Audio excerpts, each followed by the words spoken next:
It's day 2 of fiery Operation Sindoor debate in Lok Sabha. Top guns from opposition camp and central government will be participating in the debate today. It is being believed that Union Minister Amit Shah will open the debate today, and Prime Minister Modi is also likely to speak in the lower house of the parliament. On the other hand, the Gandhi siblings, Rahul Gandhi and Priyanka Gandhi Vadra, will also lead the opposition during the debate. On day 1, the opposition tried to corner the government on US President Donald Trump's truce and 5 jets claims, and also demanded answers from Prime Minister Modi. They even targeted the centre and demanded accountability for the Pahalgam attack. Meanwhile, Defence Minister Rajnath Singh and External Affairs Minister S. Jaishankar presented their case aggressively and also asserted that ceasefire was only achieved after Pakistan DGMO's call. अध्यक्ष महोदय, operation सिंदूर का overall politico military objective यह था कि आतंकवाद के रूप में प्रॉक्सी वार लड़ रहे पाकिस्तान को सजा दी जाए, और इसी वजह से आर्म फोर्सेस को पूरी आजादी दी गई थी कि वो अपने टारगेट खुद चुने और करारा जवाब दें। और इस ऑपरेशन का उद्देश्य कोई भी युद्ध छेड़ना नहीं था, बल्कि फोर्स के डिमॉन्स्ट्रेटिव यूज से एडवर्सरी को झुकने के लिए मजबूर करना था। 10 मई की सुबह जब भारतीय वायुसेना ने पाकिस्तान की मल्टीपल एयरफील्ड्स पर करारा प्रहार किया तो पाकिस्तान ने हार मान ली है। 2016 के बाद क्या उन्होंने ये नहीं कहा कि हम घुस के मारेंगे और पाकिस्तान को आज वो उनका जो भी टेररिस्ट इंफ्रास्ट्रक्चर है उसको खत्म कर देंगे? वही बातें तब की, वही बातें पुलवामा की बात की कि पुलवामा के बाद आज हमने हमारे लड़ाकू जहाज अब गए हैं, अब पाकिस्तान अब कभी भी भारत पर उंगली नहीं दिखा सकता। और उसके बाद आज दोबारा वही बातें कर रहे हैं, आज दोबारा वही बातें कर रहे हैं कि हम घुस के मारे, हमने ये किया फलाना किया।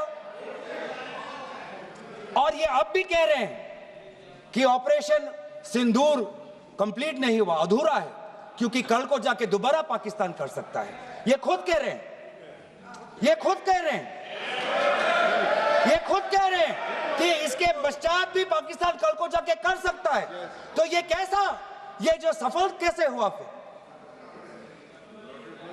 क्या सफल हुआ? आज ये खुद कह रहे हैं कि हमारा मकसद युद्ध का नहीं था। हम पूछना चाहते क्यों नहीं था, होना चाहिए था। आज उन्होंने खुद कहा कि हमारा मकसद जमीन लेने का नहीं था। क्यों नहीं था? पाकिस्तान ऑक्यूपाइड कश्मीर अगर आज नहीं लेंगे तो कब लेंगे?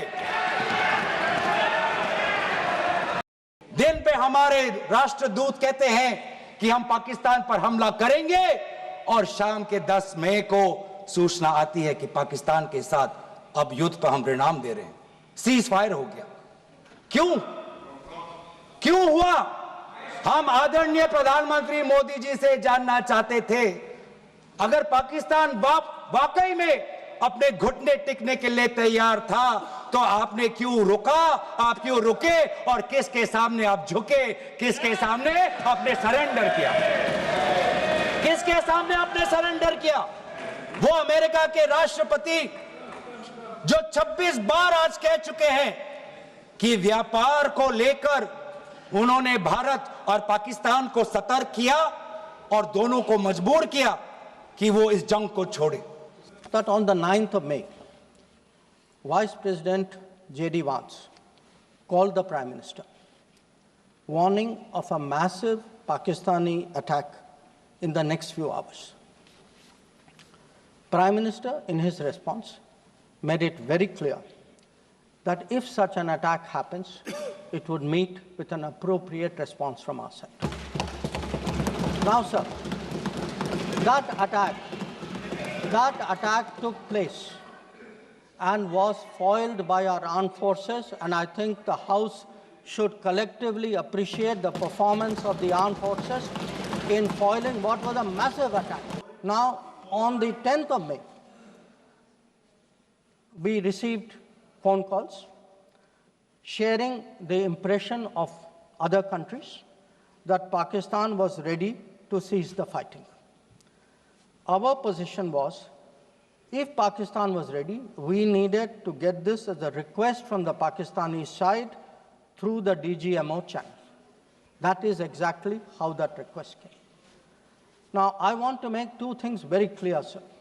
One, at no stage in any conversation with the United States was there any linkage with trade and what was going on. Secondly, there was, please listen.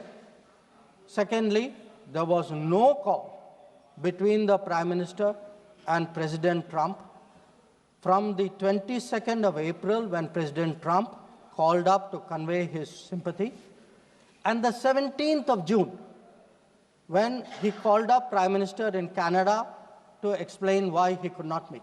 विदेश मंत्री जी को संरक्षण देना चाहिए। उनके स्पीकर जब बोल रहे थे, हम पूरे धैर्य से सुने। मैं बताऊंगा कितनी असत्य बातें बोली गई कल, परंतु फिर भी असत्य को भी हम हलाहल समझकर पी गए। अब ये सत्य भी नहीं सुन पाते हैं। माननीय अध्यक्ष जी, मुझे लगता है आपको प्रोटेक्शन देना चाहिए। बैठे बैठे टोका टोकी करना सबको आता है, ऐसा नहीं है हमें नहीं आता, मगर इतने गंभीर विषय पर चर्चा जब हो रही है तो सरकार के प्रमुख विभाग के मंत्री को बोलते हुए बैठे बैठे टोकना ये विपक्ष को शोभा देता है क्या? मान्यवर, आपने बिल्कुल उनको आग्रह से कहना चाहिए, वरना हम भी हमारे मेंबर को बाद में समझा नहीं पाएंगे।